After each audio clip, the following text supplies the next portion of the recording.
Hi everyone, I'm Harish Madhupati. Welcome to Conversations on Data. I'm delighted to have with me today Priya Kumar, who is a motivational speaker, the author of 15 books, and the founder at Genius Insight. Priya is an internationally acclaimed motivational speaker, a best-selling author, and now also a screenwriter. She has written 15 books that have won 42 international awards and has worked with over 2,000 multinational corporates across 47 countries and has touched over 3 million people through her workshops and books. Priya has written over 700 columns for national and international publications, and her work has been extensively featured by the media in India and abroad, and she has been invited as a celebrity guest on several business, entertainment, and reality shows. Known as the biography specialist, she has very recently penned the official biography of Mr. Pullela Gopichand, who is the Olympics badminton coach. She also wrote the biography of late Shri O.P. Munjal, the founder of the Hero Group, and Subhashish Chakraborty, the founder of DTDC, which also made it to the most popular biography of 2015 list by Amazon. Priya was awarded the Times of India Speaking Tree Good Karma Award as India's most inspirational author. It is my absolute pleasure to have her with me here today and look forward to a great conversation. Hi, Priya. Welcome to the podcast. Oh, thank you. Yeah, thank you for making this happen. You're doing amazing work. Anyone who's a teacher or a professor is my hero. Because it's literally like, they say that the world is in the hands of the youth. Well, the youth are in the hands of the teachers, and so the world is in the hand of the teachers. Would not agree more to that. Okay, great. So a lot of things I want to talk about. And while I do have a discussion guide ready with me, I'm sure that organically we'll end up speaking about a lot of different things. So just to give you a little bit of background, Priya, the reason of inviting you, I have, of course, been in touch with you for a long time, but we never really got around talking much. But when I speak to BSchool students, I have realized that there are a lot of these silly questions that they have, which I would think would be easy to get the answers to. And over again, when I meet top 100, 150 BSchools, I realize that there is that gap, right?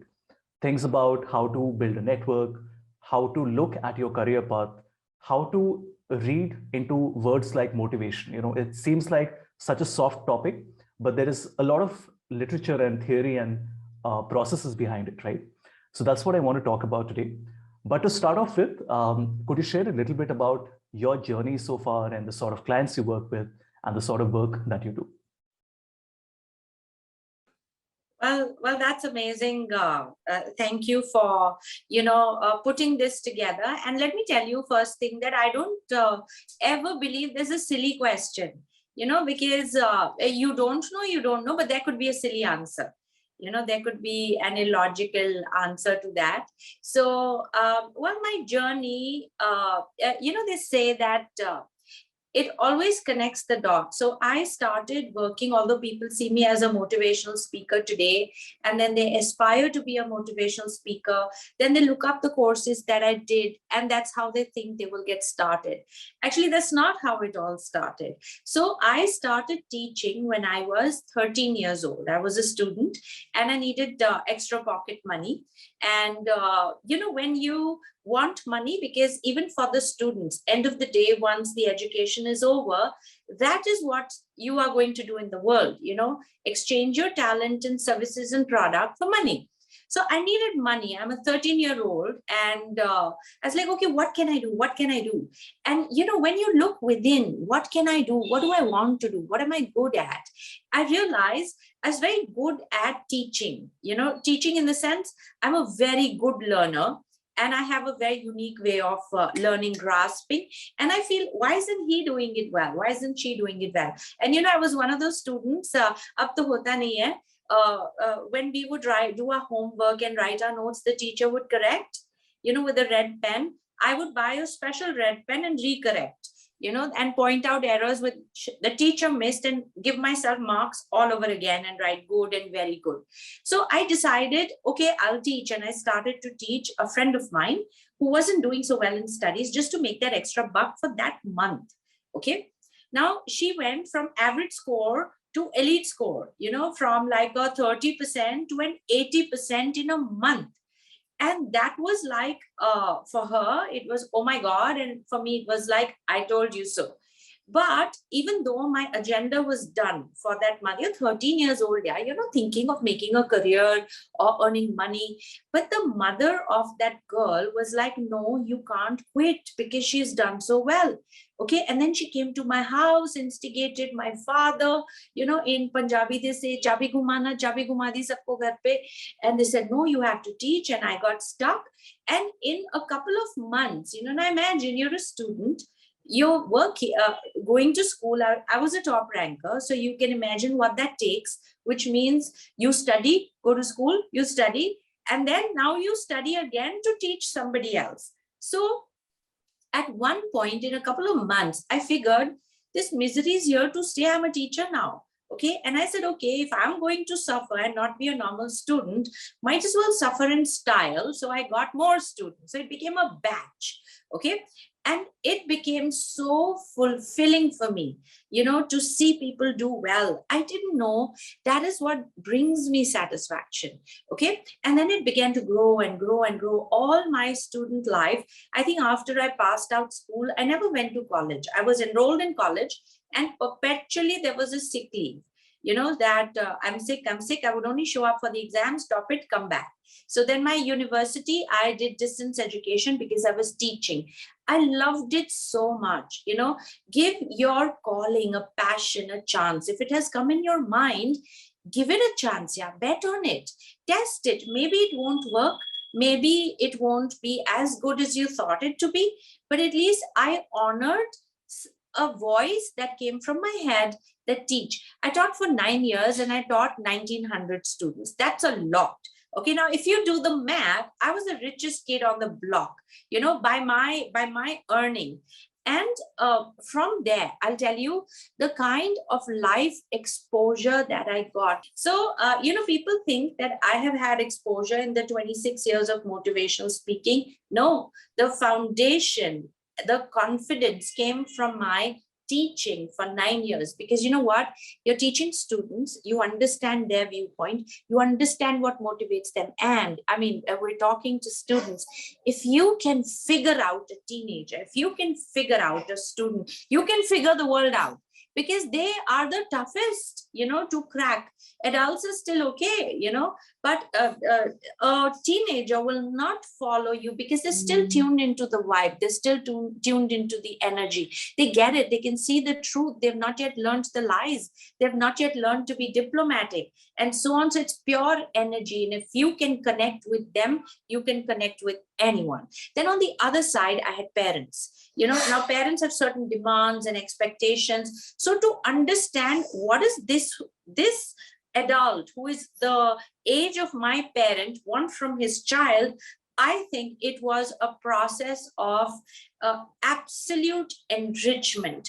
And then, you know, I reached a point where I said, I've done enough of this. You know, I could, if a student would say, ma'am, I don't know the answer to this, I would literally say, go to that book, that page, that para.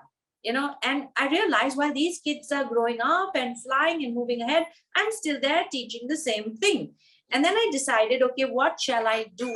And before that, okay, this is 2 years before I quit on motivational speaking, I met with one of my neighbors, Dr. Patel. He was an ex-HR guy. Okay. And I don't know if the kids can relate with me today. I was in the era of the typewriter. We did not have computers. You put the paper in, you type. If you make an error, there's no delete. You have to take the white ink and then do that. And they judge you on your expertise by how many white inks you have on paper. So it was the coolest time. Now, Dr. Patel didn't have a typewriter, and he used to write articles on anti-nicotine, anti-alcohol for Times of India. Okay, so he had this passion that he wants people to quit smoking and to quit drinking. So I bumped into him and I just offered, I'll do this for you. Okay, so always look for opportunities to help people. You think you're helping them, but they are there with the problem to help you.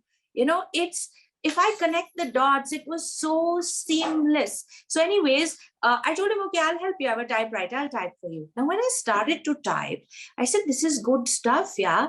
People shouldn't smoke and they shouldn't drink. And then I said, how about he comes and talks to my students? Because this is the right age for them to have this critical information. So we start, imagine, I say, I meet him at the elevator, Dr. Patel, who's 70 years old, I'll help you write the article. And from there, can you do a workshop for my students? And we started to do workshops for my students, and I loved it. These kids would go back home and tell their father, you know what, you smoke because of this, and you should quit. Okay. And now the mother calls me and says, hey, why don't you call Dr. Patel for a Lions Club? All these men sit there and drink and they do this, blah, blah, blah. And now it grew. Now, Dr. Patel started addressing these people. और वो तब का ज़माना था where there was no email. If you wanted to write to me, you had to write to me. Okay, that inland letter. Oh my God, I wish I can show all of that. So I started to get letters from people saying, thank you for the workshop. My husband quit smoking. My son stopped drinking. There's so much peace. And I was overwhelmed, that this is really good. And I told Dr. Patel, let's make this bigger. Okay. And we expanded. I fixed 7 workshops of his. And you know what? I was the typist and I was the researcher. All the notes I would type and research on. So I had fixed 7 workshops. And guess what happened? The day of the first workshop, Dr. Patel passed away. Okay. And I knew the man, old fellow, so cute, so driven. It wasn't about the money. I remember I had fixed 1 workshop for him, and it was for about 50 odd people, and only 1 came. And I said, oh, damn, 1 person has come. Now, what will I tell him? And so on and so forth. So he comes to me, and while I'm so embarrassed because nobody's shown up, only 1 person, he comes to me and say, shall we start? Okay, with so much passion. And I'm like, yes. Okay, so imagine there are empty chairs, 1 person sitting and I sitting, and we both don't smoke, we both don't drink.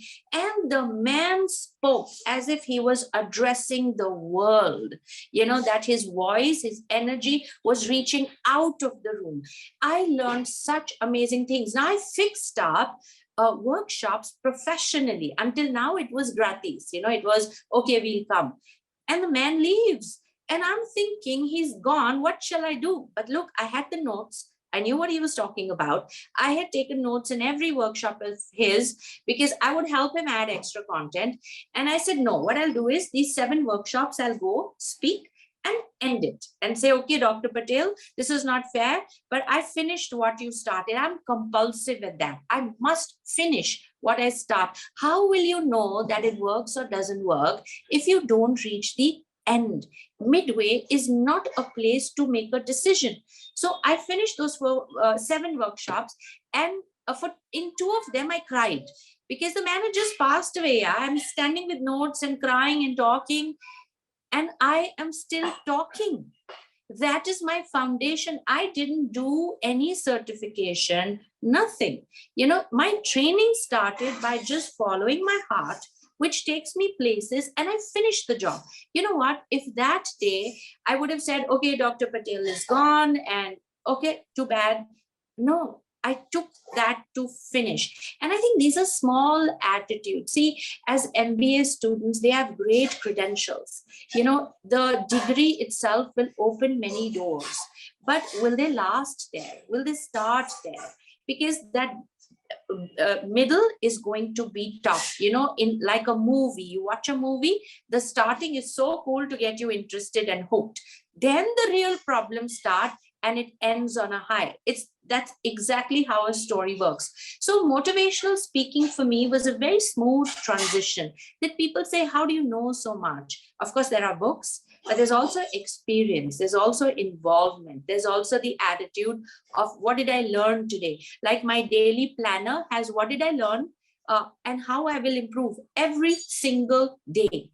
So my journey has been more about me becoming a better person, me becoming a more successful person, because I don't come from a background of people who've been businessmen. I come from, my parents were from the service industry, so if I look around at that era of no Google, there were no examples, there was no research. So literally I was on my own, and I wanted to make it, to break that barrier of lower middle class to, super success, where I don't have to look at the tag to shop. That was my, yardstick that I will consider myself successful. And therefore, I started to invest in myself. And as I would see a change in me, it was a validation. This was the technique. This is how I applied it. These are the problems I had, and it worked. So as a motivational speaker, my stuff is very practical. It's grounded in reality. I never use a PPT.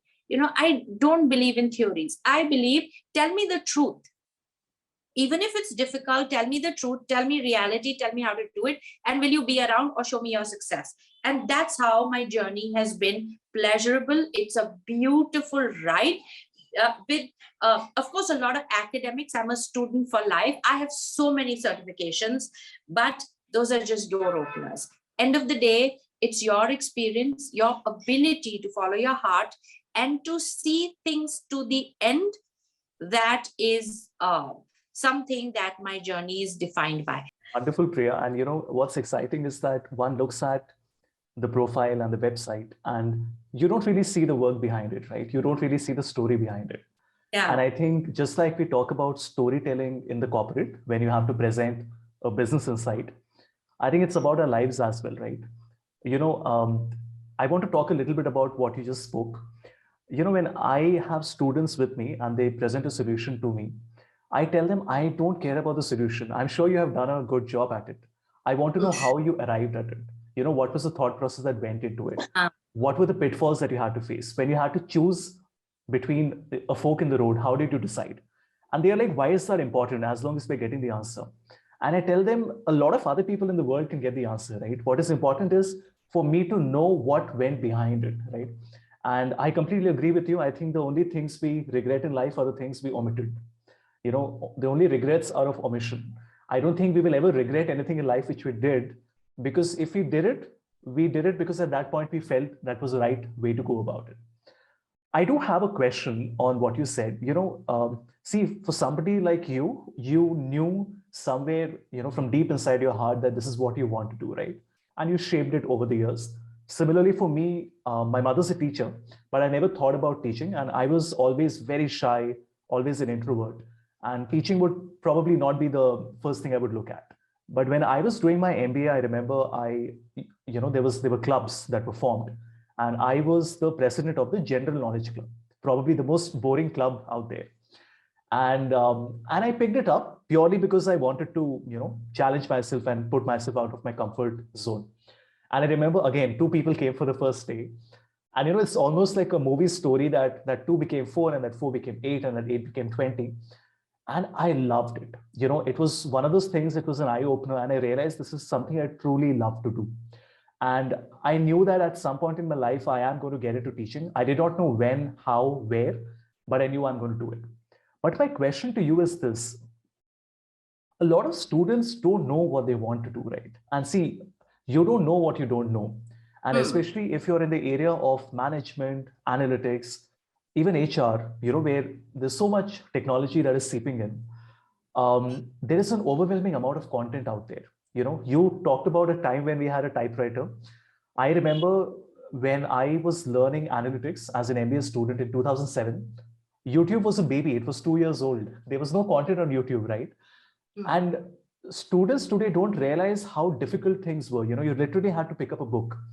I learned Excel shortcuts by literally taking a keyboard and pressing random key combinations to try and figure out how it works, right? it was a very different life back then. But the point here is that students today say that when we go online, there are hundreds and thousands of videos out there, right? Any topic that you're searching for. And I tell them the curation of content is very important. So could you just throw some light on that? How is it that you absorb all this overwhelming amount of content out there? How do you decide how to prioritize, when to put a little more focus, when not to be very broad-minded? Sometimes having a narrow line of sight is important, right? So if you could just share something on that. Yeah, sure. So see, I'll go back to your first question, that how do people know what they want to do? And it's very critical, because end of the day, if you're not going to do what you want to do, then you have to do something somebody else wants to do. The person with maximum clarity wins. It's like that. So I say this, people say, oh, Priya, it's easy for you, you're following your passion. But it's not that I never even knew it was my passion. Yeah. It just worked and I kept at it. Thank God my father forced me, and that auntie ji came and said, no, you have to teach, that I discovered it. So life is basically setting you up. So give your desires, give your heart a chance. And if you cannot do that for yourself, don't be upset when people don't bet on you. How many times you made yourself small and said, not this. Like when I was younger, I really thought I'd become a singer. I was like, I want to be on stage and sing and so on. So I took up a singing class, and I didn't fit there. I was so off tune, that I just wouldn't get it. So I said, no, I don't want to do this, but at least I gave it a shot. So I'm not sitting here in regret. I'm not sitting with a negative feeling. Then I thought, chal, let me play the guitar. I started to learn to play the guitar. And, as a guitarist, you can never grow your nails. Plus, it hurts. And I said, no, it's not for me. Great. I'm an amateur guitarist. I can sing in karaoke after people are drunk, so they are not upset, with my off tune. I can play the guitar, basic stuff, which is nice. I'm happy. Okay, so same way, like for example, I said, okay, I'd love to be a painter.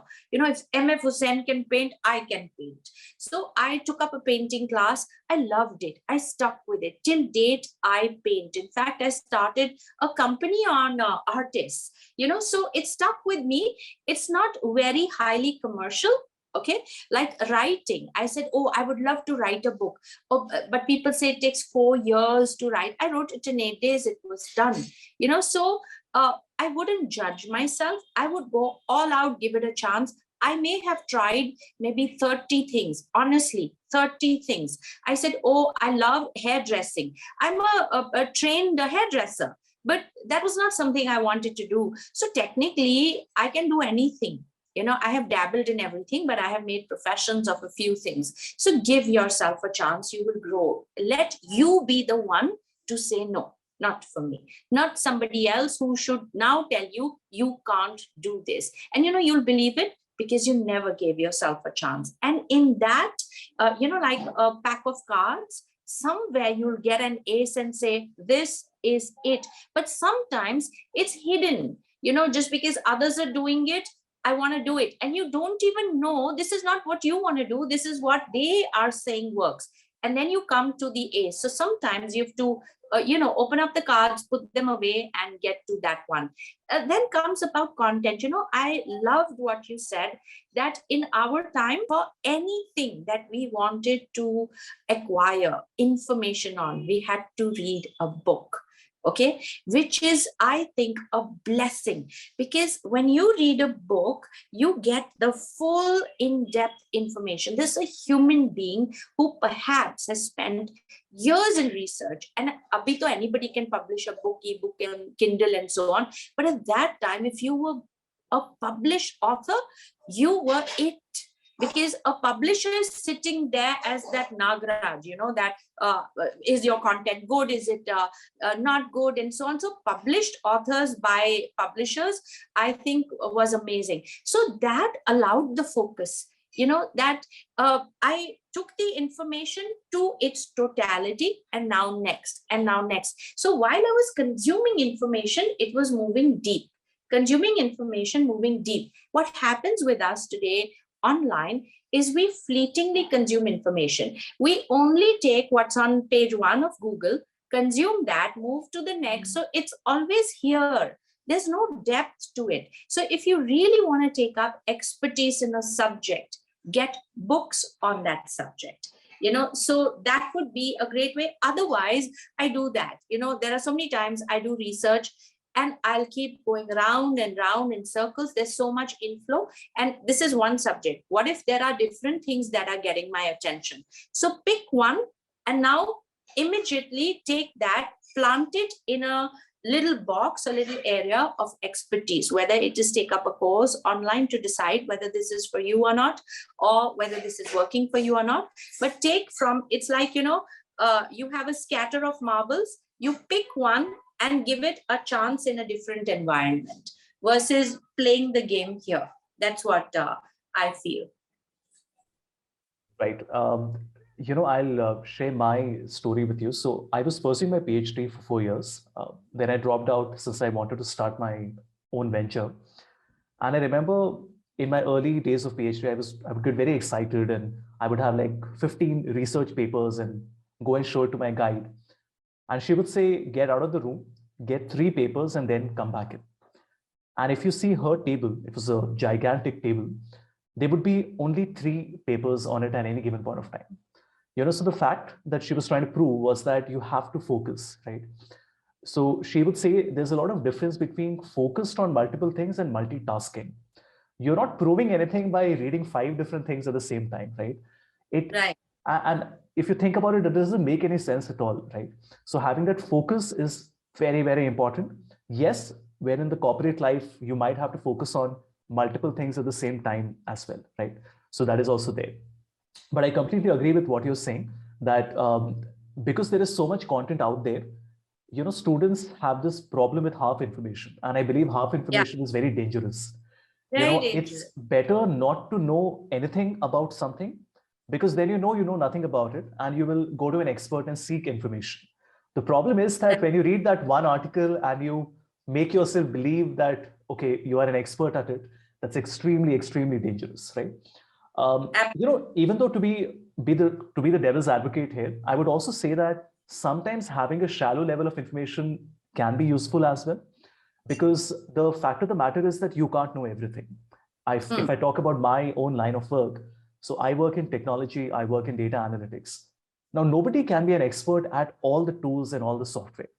So I need to have what I call a working understanding of several other things. So I know my core area is like a W. So there are certain parts which is my core area of expertise. And there are certain other areas which are a moderate or a low area of expertise, right? So what we usually refer to as the T in a consulting firm, where one area would be expertise and everything else would be secondary. Sometimes I feel that it's also important for you to have some awareness about topics, right? So don't not read something because you can't invest a lot of time on it. If you can at least spend 5-10 minutes on it, there is no harm in it, right? As long as you understand that you're not an expert by reading for 5 minutes, right? Okay. The next thing I want to talk about is motivation, right? And that's clearly something that will bring a smile to your face. But, from a student's pair of eyes, I have seen that, they have this smirk when I talk about motivation. And they're like, why do we need motivation, right? And I tell them that you don't need to bathe every day. Then why do you bathe every day? It's just like that, right? That's the analogy. You need to be motivated every day because it's important, as people, as social animals, it is important. I'm an introvert. I have my own very strong center locus of control. But even so, I need that pat in the back every now and then, right? And it goes beyond that, right? And I'm sure you will throw a lot of light on it. But the point I'm trying to make here is that B schools are extremely competitive. If you're looking at the top 100, 200 B schools, extremely competitive. You're surrounded by everyone who is a topper, right? Everybody who's equally hardworking. And it's very easy for you to be led astray by what others are doing. And, I always tell them, you can't judge your success by somebody else's success. And the problem is that if you don't keep your own targets, if you don't know what you want to do, then you're never going to achieve it, right? And then you will keep on complaining that others are doing something or the other. So not for the corporate client, but from a B-School's pair of eyes, in their pair of shoes, what is it about motivation that you feel is a misconception? That is something you feel they don't understand, and that they should keep it at the back of their mind while they are prepping up for their first entry into the corporate world. Yeah, I mean, I love the question, and I also like the justification that the students have. Sorry, my dog is here. Well, they come time to time to check what is wrong with her. She's been sitting in one place talking to nobody. So they come to check on my mental wellness. It's for every webinar. Every single webinar I've done, my dogs make an appearance. So I did a webinar for an organization, and then they called me for a workshop on ground, on site. So they asked my team that, is she going to bring the dogs? So that was the first time there was a request for me to get my dogs. But anyways, I like, and it's a fact that do students really need motivation? No, they're full of high energy. They still believe that I can do it. I mean, you ask somebody today, any student, and I would say till the age when they go into the real world, it's called the age of the dreamer. So you ask him which car you want to buy, the AMG, the Hummer, the Mustang convertible, and so on, while they have not made the connection what reality is. So the spirit is there, the motivation is there. But you know what? Why I insist that students at that age should be filled with abundance of not just motivation, but right principles, right philosophies, which when you imbibe is motivating. It makes you positive. It makes you sorted and clear. Is because the minute you step out into the real world, that's when it hits you like a slap. Okay, so imagine this kid who is super positive and so on, and he says, I'm going to buy, my first car is going to be an AMG. And he goes and gets a job, and his first salary, let's say, is 25,000. But do the math. In which lifetime are you going to get it? And, the world is so competitive that people, I see job hop like that. They're really not going higher. So where does that spirit still come to retain your dreams and enthusiasm? My first car will be an AMG. Look at your first check and say that. Can you still say that? When your expenses are already going on last date, due dates, and so on. And once you start earning, your parents say, okay, now mind your own finances. So to be able to retain that and say, no, this reality is here, I'm going to make it. What about you go out into the world? And did you know, when you take a salary, you're accountable for the delivery of your performance. You get hired for your potential, but you get paid for your performance. And now to perform, where your performance is dependent on the performance of so many others, is difficult. That's when people start on a decline. That's when they stop believing in themselves. That's when, things come up. But you know what? What if I told you, I'm going to give you 50 crores in the bank account? Go do a job. Your attitude toward your job will be so different, because you are standing in front of huge security. Okay, so having enough input. Motivation is not just a talk. What if I tell you a story and that story stays with you? And when the difficult time comes in, you're like, no, this is how it is. And you find your way. So have a huge bank account of positivity, of values, of principles, of the right way. So that when, people are taking from you, you have so much that they cannot exhaust you. They cannot break your dreams. They cannot bring you to a reality you have seen beyond at this age. And therefore, motivation as a word sounds bhashan, preaching, theory, but that's not what I'm talking about. I'm talking about the right inputs which inspire the right attitude, right performance.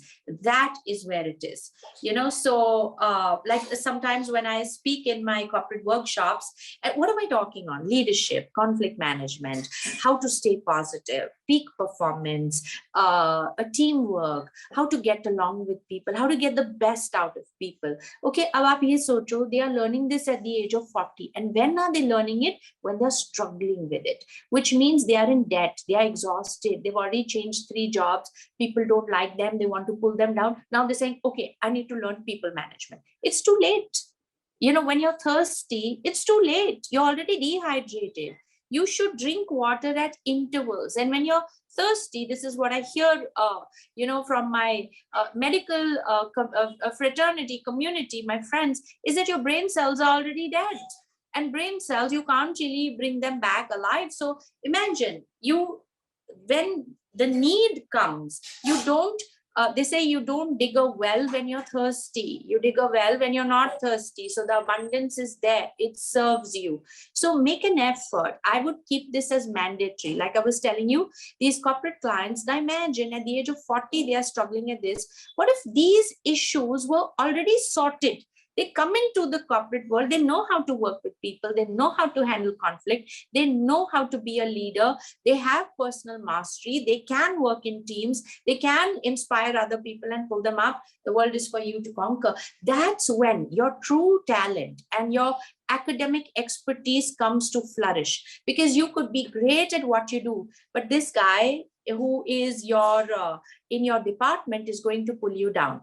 This person, he's going to do something else. Do you know, while people have an aspiration to go out and conquer the world, the way battle works these days is they're fighting amongst themselves only. They've not even come out into the battlefield to fight the obstacles or the enemy and get to success. वो अपने में ही लगे हुए हैं. 90% of my topics are focused around sort yourself out, sort your team out. But what if you already did that? What would I come and do as a motivational speaker when, if these students did it right, what would I come for? Then I would come for strategies. Okay, this is a strategy you must apply. How many workshops do I do on strategies? 0. Because वो strategy है उनके पास, but they're not able to execute it because they say, no, this won't work, that won't work. Now this fellow is depressed. Okay, so that's why I feel this is the right age. You don't need it yet. That's why you must take it. Okay, dig the well, because when you go into the corporate world, you are going to be emptied in the first year. Agreed. That's the difficult part, right? It's difficult to think about these things when, like you said, you're not really thirsty right now, but I think that proactiveness is what is very important. Yeah. I will give you an analogy in my line of work in analytics. So, I always tell them that students are very fearful when they want to start learning programming, right? Now, learning coding is a part of the school curriculum, right? Which means that every student in the next 4-5 years is going to come out of school learning fundamental coding, right? And we know how STEM education worldwide has already been proven to be so important, and the same is happening in India as well. And a lot of students are very fearful when they say that we come from a zoology honors background, and now you're suddenly asking us to learn coding. How are we going to do it? And I always tell them that you will not be motivated before you start doing it. That's one of the biggest misconceptions, where people say, but I was not sufficiently motivated to wake up on a cold winter morning in Delhi at 7 and start studying. And I tell them that it is only after you have spent 5, 10, 15 minutes on it that you see that the results are coming, that you feel and have confidence that you can do it. So if I have to place motivation on a ruler, it is not going to happen before you start doing something. Motivation will only start seeping in after you start doing it, because then you see that the results are coming in. Just focus on the first 2 minutes, and that is when the rewards will come. Absolutely. One other thing I would like to talk about is I was speaking to a very dear friend of mine. So Rohit is heading global learning and development for DXC Technology. I've known him for the longest of time, and he's heading training and development for 1.2 lakh people across 70 countries.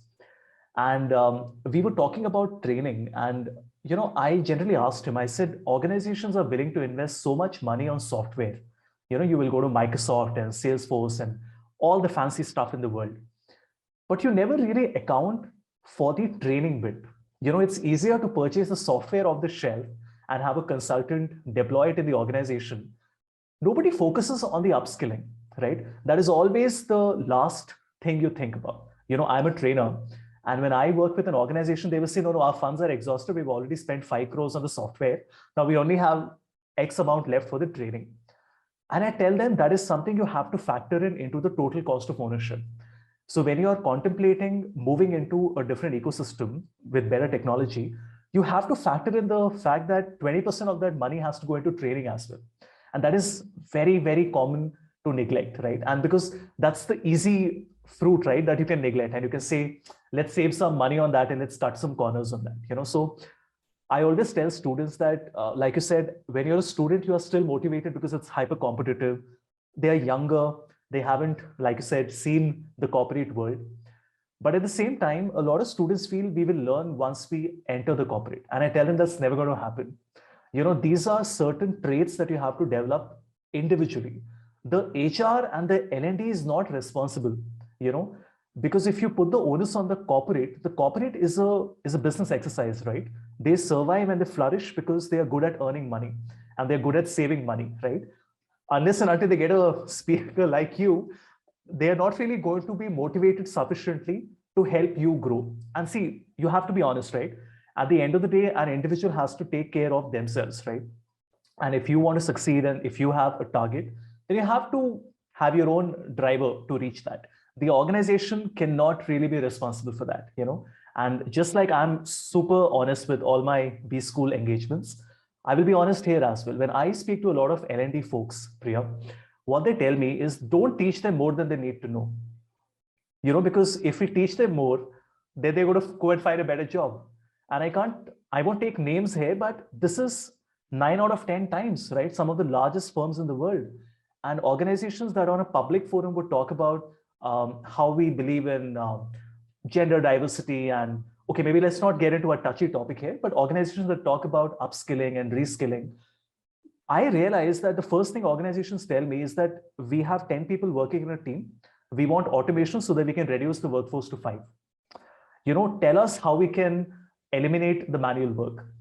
And it's okay. There's nothing wrong with that. You see, this is the world we live in. And one has to understand that you can't put your success in the hands of others, right? You have to be responsible yourself. As an individual, you have to actively seek information, motivation, mentors, learning, whatever is out there. And you have to figure out a way to do it. And I always tell students that if you don't know how to do it, all the more you should start early. There are some people who just know where to go and seek for the right information. Some people are not very good at it, right? So if you're not good at it, all the more you should start right now. Right? So just wanted to put my 2 cents on it because, for B schools, the thing is they are smart. Like you said, they're smart, they understand the world, but at the same time, they have to understand that once you enter the corporate world, it's a dog eat cat world. I mean, you don't have the time to sit back and relax and read articles and finish courses. So just wanted to hear your thoughts on that. It's like, when you learn how to swim in a pool and then you're thrown in the middle of the sea, not on the beach. You don't even have time to stroll. They'll say, why are you strolling? You don't get paid to stroll. You go catch the whale. So from the swimming pool, closed environment, happy place to right in the middle of the deep sea. So, I think it's twofold. The interest in training, especially when it comes to soft skills, which is personality enhancement, and skill enhancement. Okay. Now, if you look at the resumes, okay, I was hiring and I get these resumes and, they start with, I am, determined and I'm focused and I'm a hard worker and I'm a fast learner. I'm interested. Itna sara promise they have made to me, in the resume that I say, okay, it's all sorted. Yeah.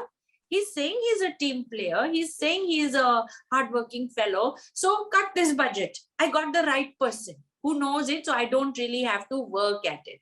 Okay. And so that is already cut. Stop making all these promises. Say, I need help with team building. Actually, if you do that, you won't get a job. But what I say is that be cautious of every word you write. Okay. And when you go and make a promise, you'll be challenged on it. Okay. And it is your effort to get there always in life.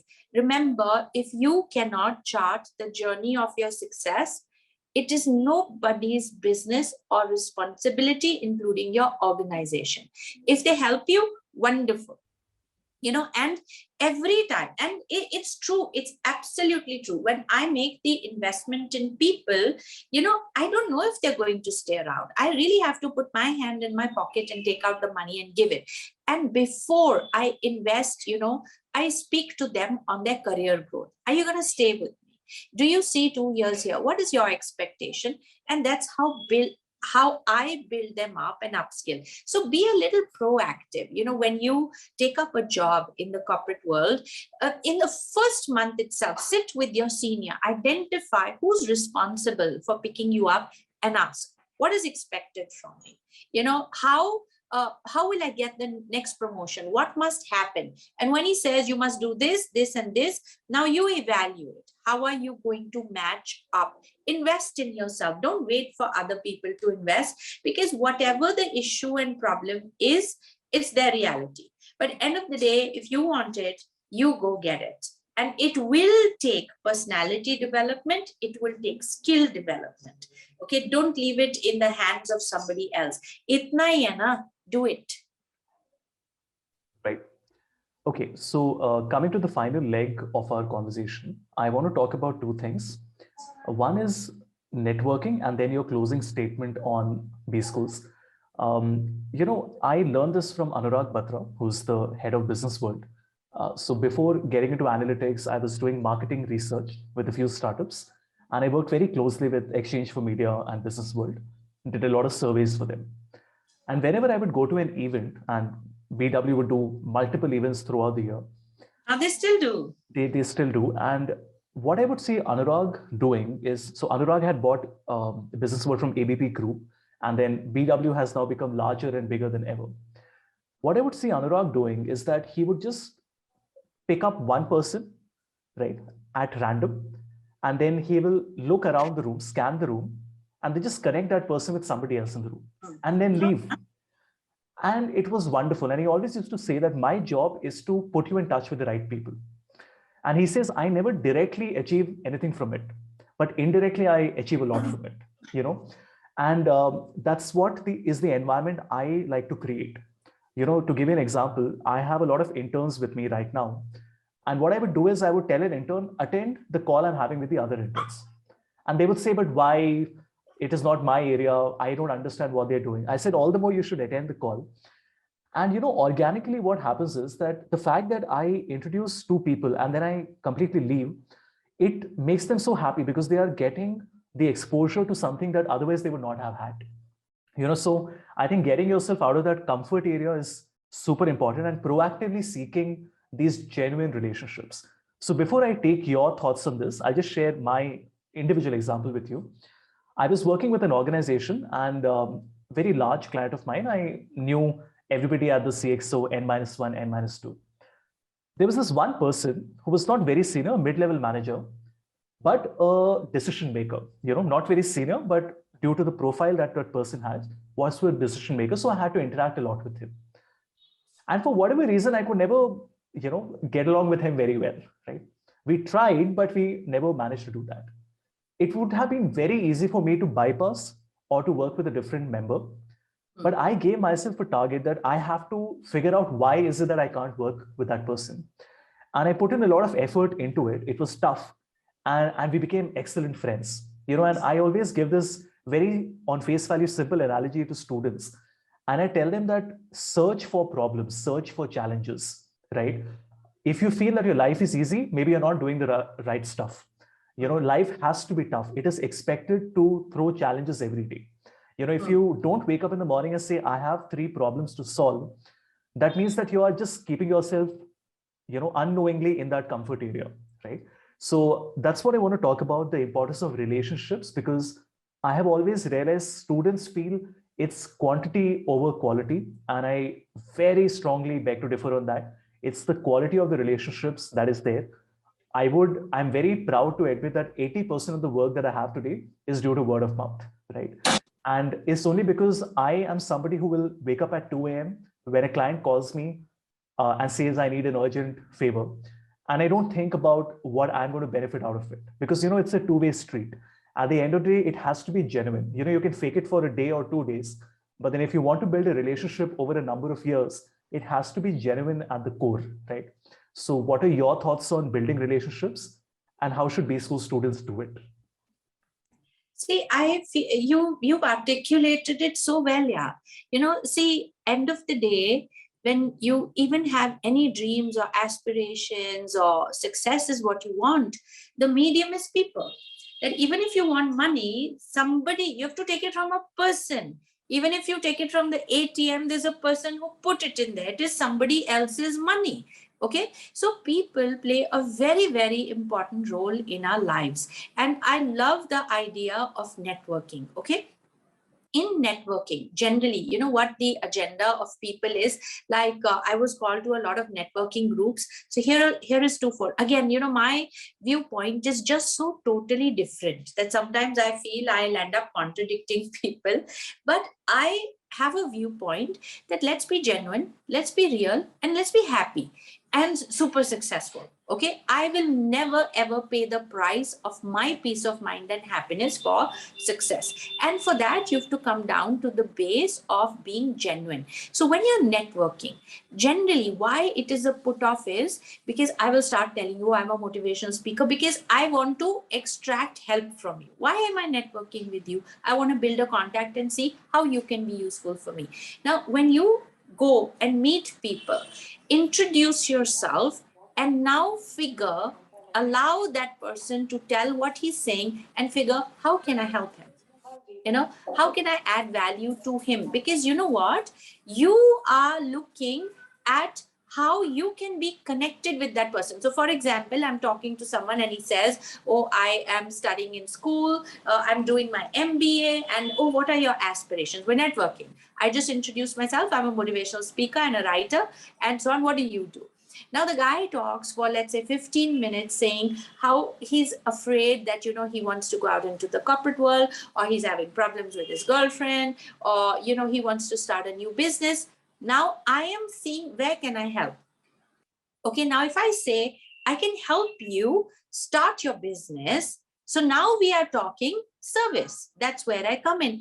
But how you cannot help people by only talking about yourself. Okay, you talk about yourself enough for the person to know he's talking to the right person. Okay, it's like literally you are that boat, what do you call, the boatsman, the guy who rows the boat, and he's inviting people, hop in. It's your space, it's your boat, and you're taking him to the destination. And while they reach there, you also reach there. And you know it so well that you've charted the journey. So network with people with the sole agenda, how can I help? How can my work contribute? And so on. And for that, you have to be a great listener. Okay, so that would be, I think, of super value to a person when it comes to networking. You had another question, right? No, that was about the networking bit. And just to wrap up, I hate doing these wrap up questions, because life is not about bullet points. You can't you can't be successful by listening to motivational quotes and listening to the 3 points at the end of the day. But just to wrap everything up, I would like to still ask you, if you have to give advice to B-School students, and if you have to very simplistically put it, maybe in 3 to 5 points, what are the things they should keep in mind, and what are the actions they should be taking to lead not just a hyper successful, but also a happy, content life, right? Without having regrets in the future, what would those things be? See, it's very simple. Like MBA is an opportunity to basically go out and create successes in businesses, in enterprises, in organizations. And I find great power in apply. A lot of students I have seen struggle with, while they have scored very well, they've done great projects and so on, but they never really had experience of what really life is. So as you start to apply, start a little venture, start a little business, take up your father's business as a project in reality, so that when you finish the 2 years, 3 years, 4 years, you have also seen results in this business. Okay. So when you're applying for a job or you're starting out on your own, you have a success to show for, because success needs evidence. I cannot sell you, I will do this. If your pitch on your resume or your pitch to an investor is, I have finished my MBA and I have done this, so that experience is very important. Start something on the side. And you know what? The benefit of starting something on the side is that when you get into trouble, you have somebody to advise you. You literally have an advisory board of your new venture or a project that you have taken up. And if you can do that for 3 years, anybody will hire you at your price. It is not at entry level price. It is at the price of the success that you have created. You have 3 years experience from zero to this level, and it's right there. It's evident. So set yourself up for success in putting to action what you're learning. Excellent. Thank you so much, Priya. It was a pleasure hosting you today. Oh, thank you. Yeah, you're doing such a good job. Like I said, I love your purpose. You look only so peaceful and happy, and that's the trait of a teacher who's contributing. So more power to you, and I'd be happy to continue to be a part of your purpose. Thank you, Priya.